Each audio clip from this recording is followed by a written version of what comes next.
ब्रोडस परिवार बहुत खुश था। वेस्टफील्ड, न्यू जर्सी में 6 बेडरूम वाला एक आलीशान डच कॉलोनियल घर 657 बोलवर्ड उनका सपनों का घर था। 1905 में बना यह घर एक अद्भुत आकर्षण रखता था।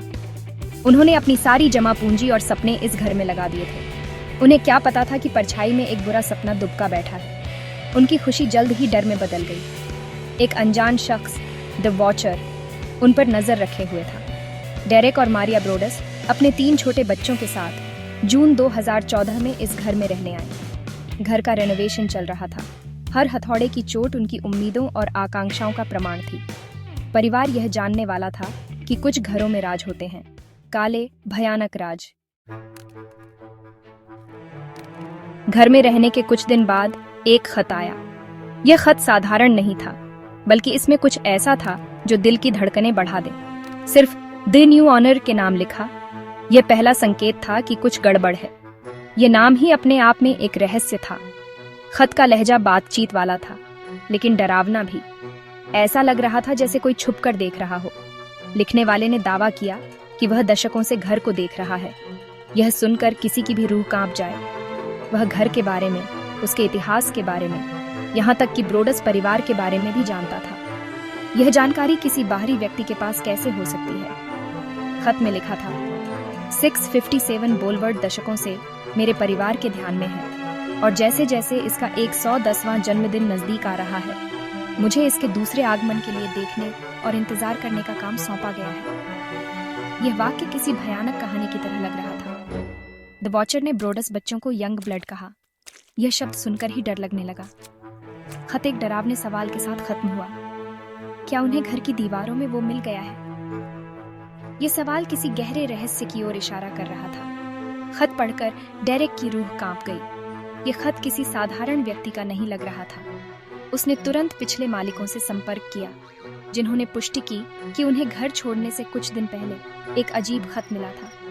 यह सुनकर डेरेक और भी चिंतित हो गया। उन्होंने इसे एक मजाक समझा, लेकिन क्या यह सच में मजाक था?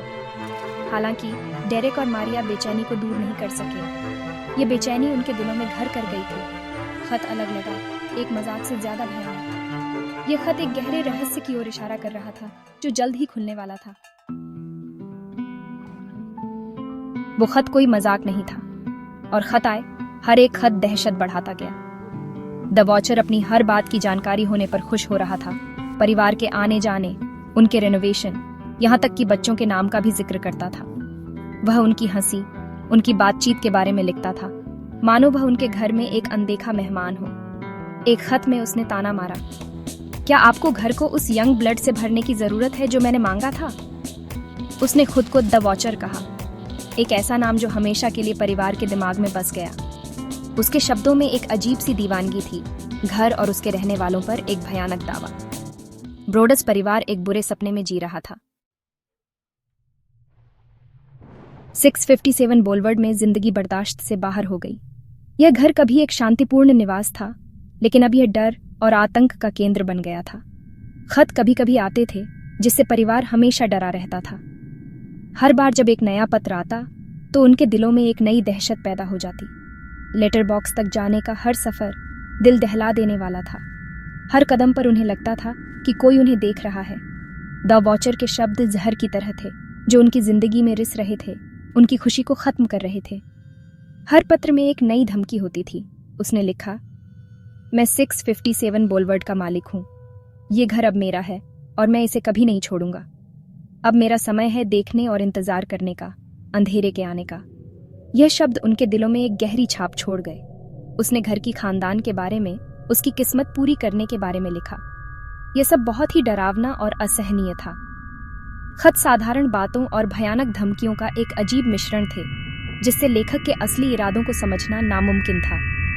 ये परिवार के लिए एक मानसिक यातना बन गई थी। ब्रोडस परिवार लगातार डर में जी रहा था। उन्होंने सिक्योरिटी कैमरास लगवाए, प्राइवेट इन्वेस्टिगेटर्स रखे, ताकि वे इस रहस्यमय व्यक्ति का पता लगा सकें। यहाँ तक कि पूर्व FBI एजेंट से भी सलाह ली, लेकिन कोई भी उपाय उन्हें पूरी तरह से सुरक्षित महसूस नहीं करा सका। कभी मेहमाननवाजी करने वाला घर अब एक किले में बदल गया था, जो अब एक जेल जैसा महसूस होता था। परछाई में छिपे अनदेखे खतरे की निरंतर याद दिलाता था। बच्चे डरे हुए थे और उनकी मासूमियत उस स्टॉल्कर के शब्दों से टूट गई थी। उनकी मासूमियत उस स्टॉल्कर के शब्दों से टूट गई थी। हर दिन एक नई चुनौती बन गया था। नींद एक ऐसी चीज बन गई थी जो परिवार अब बर्दाश्त नहीं कर सकता था। हर रात एक नई दहशत लेकर आती थी और हर सुबह एक नई चिंता। लगातार डर का असर होने लगा। ये डर उनके जीवन के हर पहलू में घुसपैठ कर गया था, जैसे एक अदृश्य दुश्मन। मारिया को पैनिक अटैक्स आने लगे। हर छोटी आवाज, हर परछाई उसे और भी डरा देती थी। डेरेक अपने परिवार की रक्षा करने की जिम्मेदारी के बोझ तले दब गया और ज्यादा से ज्यादा अंदर ही अंदर घुटने लगा। वह हर समय चौकस रहता था, जैसे कोई खतरा हर कोने में छिपा हो। बच्चे जो कभी बेफिक्र थे, अब अपनी पुरानी शख्सियत के साए बन गए थे। उनकी हंसी और खेल अब डर और चिंता में बदल गए थे। उनके सपनों के घर से खुशी गायब हो गई थी। हर कोना अब उदासी और भय से भरा हुआ था। द वॉचर की खबर आग की तरह फैल गई। हर कोई इस रहस्यमयी खतरे के बारे में बात कर रहा था। मीडिया वेस्टफील्ड में उतर आया। परिवार के बुरे सपने को एक राष्ट्रीय तमाशा बना दिया। हर चैनल पर यही खबर थी। पड़ोसी जो कभी दोस्ताना थे, अब दूर हो गए। उनका डर साफ दिखाई दे रहा था। वे भी इस अनजान खतरे से बचने की कोशिश कर रहे थे। समुदाय जो कभी शांत था, अब शक और पैरानोया में डूबा हुआ था। हर कोई एक दूसरे पर शक कर रहा था। ब्रोडस परिवार ने घर बेचने की कोशिश की, लेकिन बदनामी ने इसे जहरीला बना दिया था। कोई भी इस डरावने घर को खरीदने को तैयार नहीं था। ऐसे अंधेरे से घिरे घर में कौन खुशी खुशी रहना चाहेगा? यह घर अब एक भूतिया जगह बन गया था। अपनी ही बनाई एक बुरी सपने में फंसे उन्होंने दर्दनाक फैसला लिया कि घर छोड़ दिया जाए। यह निर्णय उनके लिए बहुत कठिन था।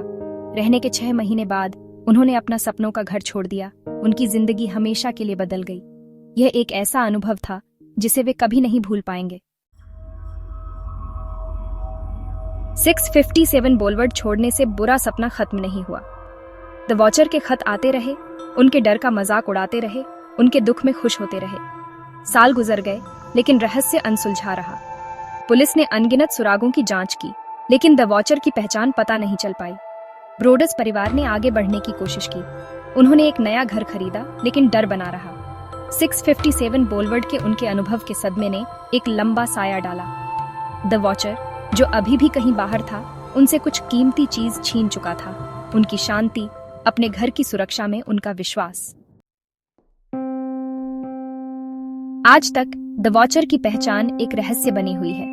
क्या वह एक नाराज पड़ोसी था, एक ठुकराया हुआ प्रेमी, एक विकृत व्यक्ति जो रोमांच चाहता था?